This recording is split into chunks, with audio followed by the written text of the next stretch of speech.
Hi guys, what are we gonna do today? It is getting closer to fall and Christmas is right around the corner. When fall's here, you know Christmas is soon. We're gonna do this cute little cross stitch and we're gonna do it with a twist.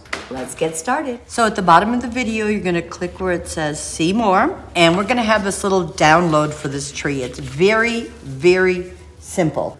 I just drew it out on graph paper and I wanna show you how you could make this as big, as small, you could change it around. I wanted to do something very, very simple. So I have this piece of linen, but you could use cotton. You could use any fabric you like because are literally gonna draw our lines on here in our squares. This linen is very beautiful, but the stitches are so tiny, I can't see where the X's are. So if you're worried about the lines, you could use like an erasable marker, but after I sprayed it and dyed it, some of it was hidden, but I honestly did not mind some of the pencil marks on there. All I'm doing is taking a straight edge and I am just going to start to draw lines, and I'm just eyeballing. You could make it bigger, you could make it smaller. You probably want to just make sure you hold your fabric flush and it's not stretching too much.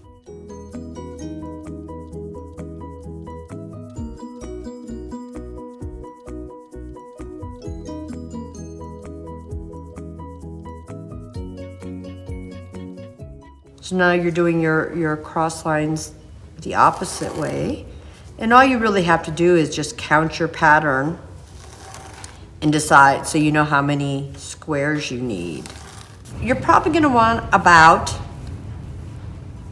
25 by 30 squares. And this is just under 30 and this is just under 25, but it gives you a little bit of room there. So you're gonna continue with your grid until you have as many as you need. And if for some reason you need some more squares, just make sure you leave a little room on the sides that you can add. I'm gonna start at my top center. So all I'm gonna do is put a little line in this. If you're gonna put this into a stitching hoop, it'll be nice and tight. And you can just look at the pattern like a counter cross stitch where there's one at the top center. Then I have 3 right is next.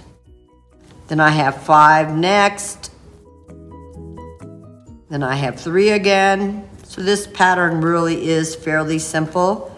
So you're literally just transferring this pattern onto the grid. Unless you're really careful and pay attention, and then, and I know a lot of people can do that where they just look and they can say, okay, the next row is 3, and they don't even need to mark these. This can be a whole lot easier if you've never done it before. So I'm gonna continue to mark these squares until I am done marking them. So I filled in all the X's so I kind of know where I'm going. You can start anywhere you want. So I am using 4 strands of this green thread. If you use a hoop, it'll stay nice and tight. I'm not real good with the hoop. What you're doing is making X's in each of these boxes. Now, what I find works really well, if you, like right here, we're skipping 2, adding 1.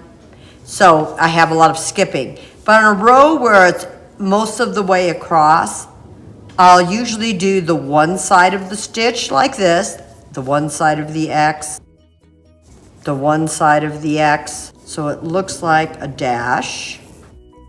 I'm skipping that one. We'll just do this row here together.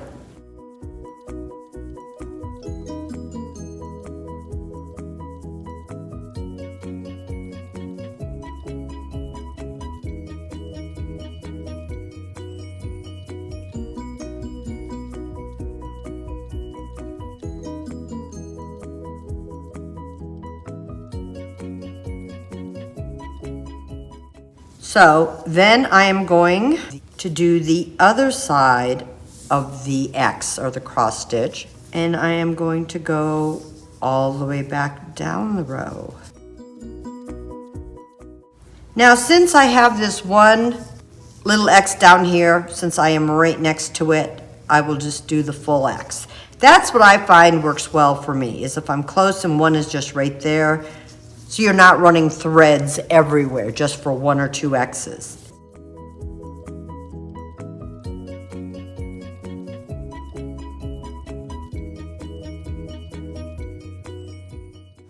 Let's add this little X in real quick.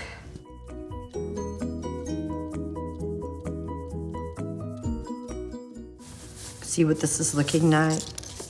And you can see on the back.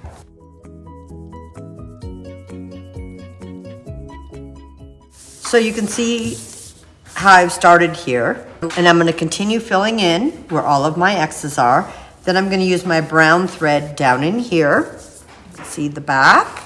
And then what I'm gonna do, you can do is you can either freehand or write Merry Christmas and the date up here, or you could change that out and add anything you would like. Before you stitch, you really wanna know what project you're gonna do and how large you want it. I wanted this one a little bit larger. So I had a larger piece of fabric, and what I did was, when I was done stitching, I stamped this cloche with black ink onto my fabric.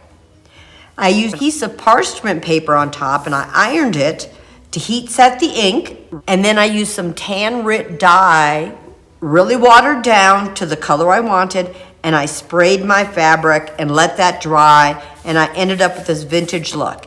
It took out a lot of the pencil lines, but you can still see a little bit of a grid, which I do not mind at all. Last, before I cut it out, is I ironed a piece of fusible web to the back, and I used steam seam, peeled off the back paper backing, cut it out, and then ironed it onto this cute little bag.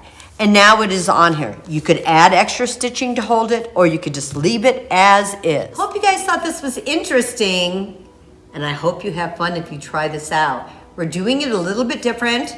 We did the lines on this bag, and on this, I just used the burlap, made it a little bigger and eyeballed it, and did all my same pattern on burlap. At the bottom of the video, click see more, and it'll bring you a link to the template that you can download to use for this project. Hope you guys give this a try, but whatever you do, have fun.